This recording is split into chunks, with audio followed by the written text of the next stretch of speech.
Good rising, brethren. This is Big Judah coming to you guys from California. Before I begin, give all praise to the Most High Yahweh. Acknowledgement to the earthly mother. Who was wisdom? Who was Holy Spirit? Acknowledgement to Yahweh Shai. I pray the Most High blesses this lesson this evening, gives more knowledge and understanding of the events of the past, so we get a much better understanding of the things that are currently happening on the earth. So we get a much better understanding of the things that are soon to come on the earth. Brethren, we're going to make some connections right now. The Most High is bringing many things to giving us much clarity of many of the events that are going on right now. We're going to make a connection here. This is this book that set it all off. And we're going to take it to another level with these other books that the Most High has blessed us with. People haven't seen this book for a while or ever. It's talking about the Indo-European tribes first reached Britain and Ireland between 800 BC and 600 BC. What tribes inhabited Britain and Ireland before, these Indo-Europeans arrived? A study of folklore, craniology, the blood groups, language, Irish and Welsh, and archaeology indicates the arrival of Africans during the Neolithic, Bronze, and Iron Ages. And of course, they're always saying that all black people are all Africans, but we already know that that's not what's going on right here. They always got to throw their little spin into absolutely everything, but we know that that's not who was here. Might have been some of them here, but they just shove us all into one group. The Hebrews were here. Ley lines prove that, because the Most High is going to give us the best lands. The so-called Africans or Hamites, they would have inherited what kind of lands again? Hot lands. We all know that Britain and Ireland are not hot lands. They are lands with seasons. And those were the ones that were given to Shemites. So we know not to be just listening to what they have to say, because we understand now that whenever they're talking, they're always mixing lies with a little bit of truth. And it's our job to pick out those truths. You cannot take everything that they say, hook, line, and sinker, and believe they're telling you nothing but the truth, because we know that's absolutely not true. I'm going to take a look here.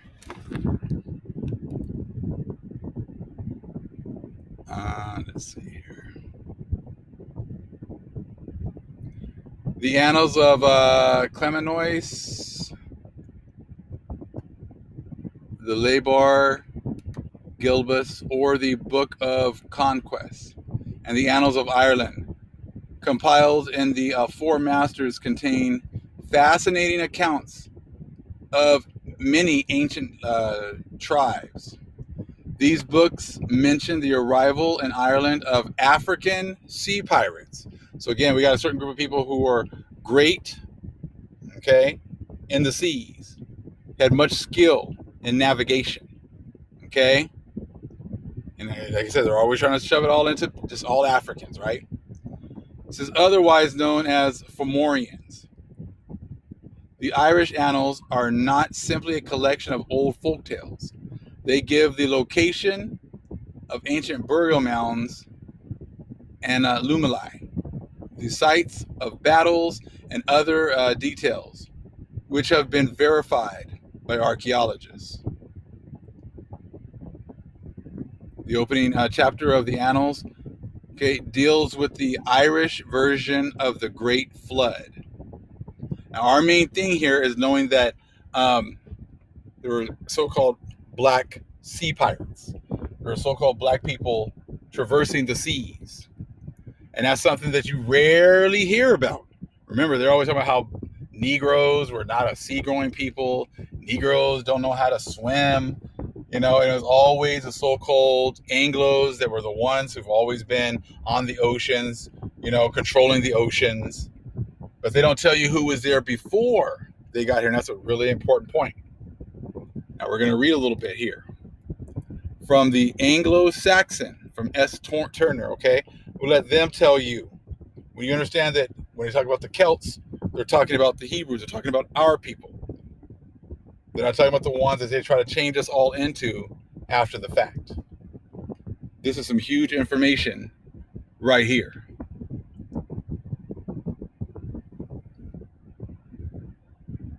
Let's look at the top. But he found the Celts possessing at the period of his entrance into Gaul the most considerable and the best maritime part of it. So there we go. The Celts had the best maritime part of the lands. Let's look up that word maritime real fast.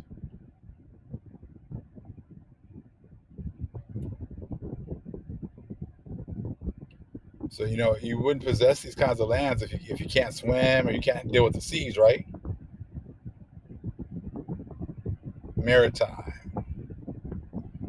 Maritime. Connected with sea, especially in relation to seafaring, commercial, or military activity. Or you could also have living or found in or near the sea. Okay? So again, but he found the Celts possessing at the period of his entrance into Gaul the most considerable and the best maritime part of it. Okay, it's part of the lands. He mentions that the Seine and the Marine separated them from the Belgae, and the Garonne from the Aquitani.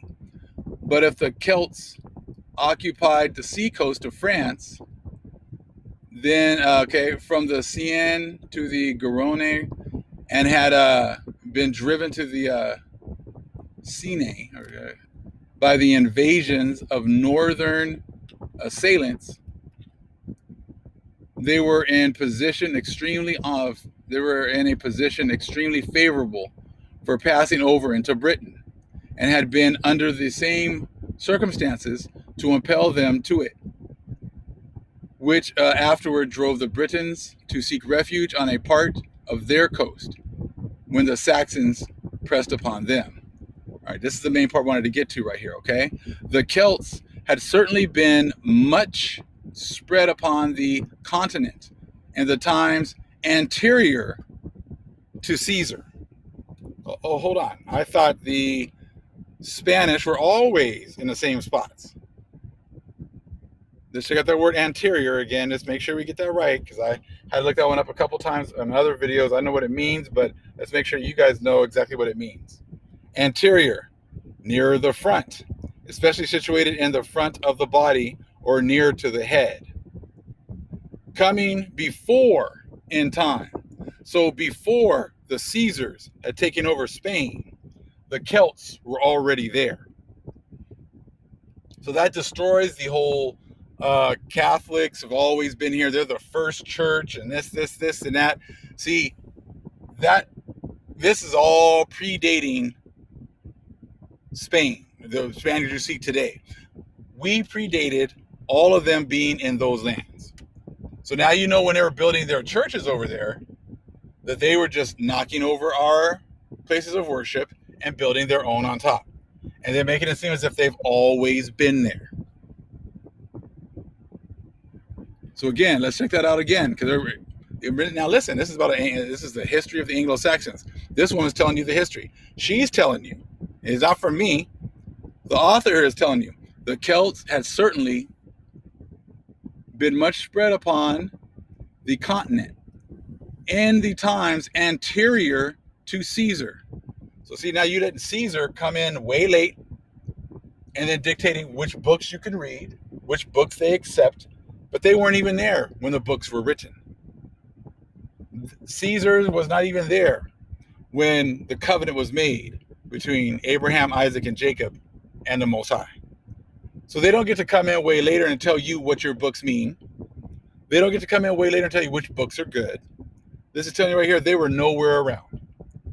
So now if you're choosing to follow the redheaded stepchild who comes second, knock yourself out.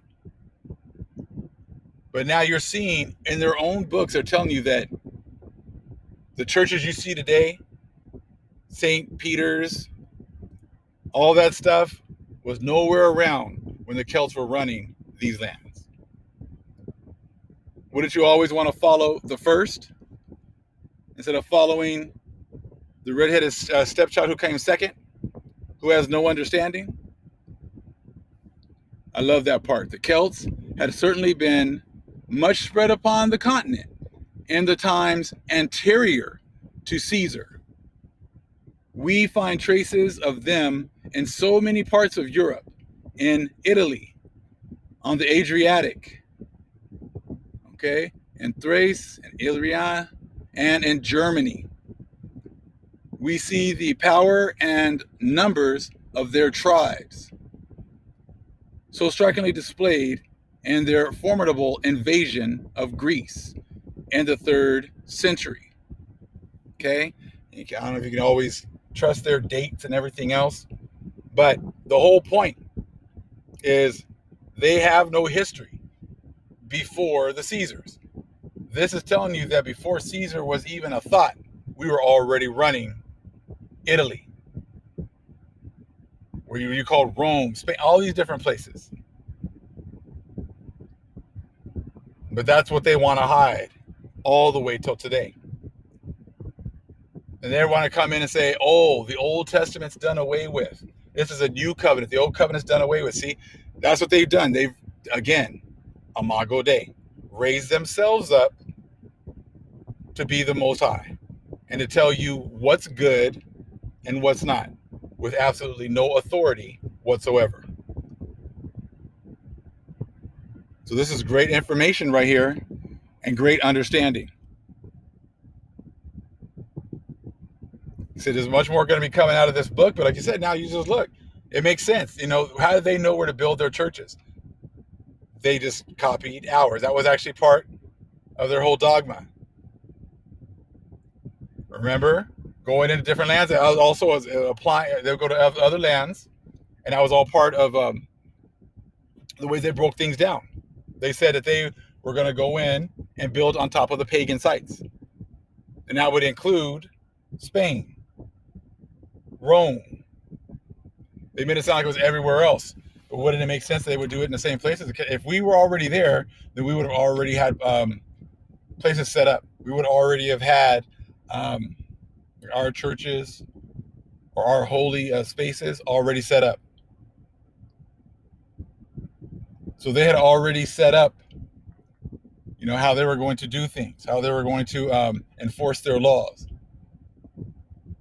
So they already had their instructions. And their instructions were to build on the pagan sites, which would just mean in country, remember? They're country sites. That's all they did. And they came in and they said, oh, we're going to teach you guys the right way to pray. But then they don't know any better. All they know is to pray to demons. They don't follow the Most High. The Most High doesn't deal with them. So they just set up their own churches and they just followed the demons that they've always followed. So now prove that you guys were here before the Celts. I already showed you the other book, the Celts, the Black Celts, showed you who was here before the Indo-European showed up. They weren't just relegated to Britain and Ireland. They were all over Europe. They were given the best lands once again. So they were given, you know, the lands, the ley lines. And that's why you got Teotihuacan and St. Peter's Square looking exactly the same, because all they do is copy. They copy and they make it sound like it's theirs, like it was theirs originally. But that's not going to work anymore. All praise is the Most High Yahweh. Acknowledgement to the earthly mother. Who was wisdom? Who was Holy Spirit? Acknowledge Yahweh Shai. Shalom.